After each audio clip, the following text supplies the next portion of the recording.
Hello everyone, welcome to NEET in 200 days challenge. Number இருக்குது daily challenge day number 48. So day number 48 கான challenge என்ன அப்படின்னு பார்த்தீங்கன்னா சண்டேனால challenge எதுவுமே இல்லை. நீங்கள் வந்து இது வரைக்கும் படித்து ரிவைஸ் பண்ணணும்னு தோன்ற சாப்டரில் ரிவைஸ் பண்ணுங்கள். டெஸ்ட் கொடுக்காத டாபிக் எல்லாத்தையும் டெஸ்ட் கொடுங்க. ஓகேவா? Very good. கெமிஸ்ட்ரியில் பார்த்தீங்கன்னா ஐசோமெரிசமில் இன்னும் கொஞ்சம் லெக்சர் இருக்குது. அதுக்கப்புறம் GOC hydro carbon. Okay, so இது முடிகிறதுக்கு நம்மளுக்கு 60 days கிட்ட ஆயிரும் ரவுண்ட் ஆஃபாக. 60 daysக்குள்ளே நீங்கள் என்ன பண்ணுங்கள், இது முடியட்டும் சரிங்களா, இது பாட்டுக்கு முடியட்டும். அடுத்து ஃபிசிக்ஸ் முடிஞ்சதுக்குள்ள 10 days நான் உங்களுக்கு பஃபர் டைம் தருவேன். ஸோ ஃபிசிக்ஸை ரிவைஸ் பண்ணிக்கோங்க. டெஸ்ட் எழுதாத டாப்பிக்கு டெஸ்ட் எழுதுங்க, மார்க் எனக்கு அனுப்புங்க.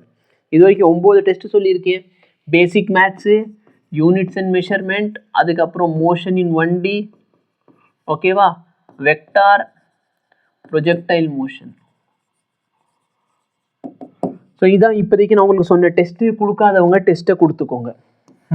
அடுத்து கம்மிங் டு கெமிஸ்ட்ரி. கெமிஸ்ட்ரியில் வந்து some basic concepts of chemistry, structure of atom, periodic classification of element, chemical bonding. இந்த 4 லெசன் டெஸ்ட்டு சொல்லியிருக்கேன். டெஸ்ட் எழுதாதவங்க டெஸ்ட்டு கொடுக்க ஸ்டார்ட் பண்ணிடுங்க. கெமிஸ்ட்ரிலையும் ஃபிசிக்ஸ்லையும் ஆல்மோஸ்ட் முடிய போகுது. 10 daysல முடிச்சிருவோம் சிலபஸை. Physics and chemistry 11th. ஓகேவா? ஸோ டெஸ்ட்டு கொடுக்குறது உங்களோட கடமை. நல்லபடியாக டெஸ்ட்டு கொடுங்க. Okay, thank you.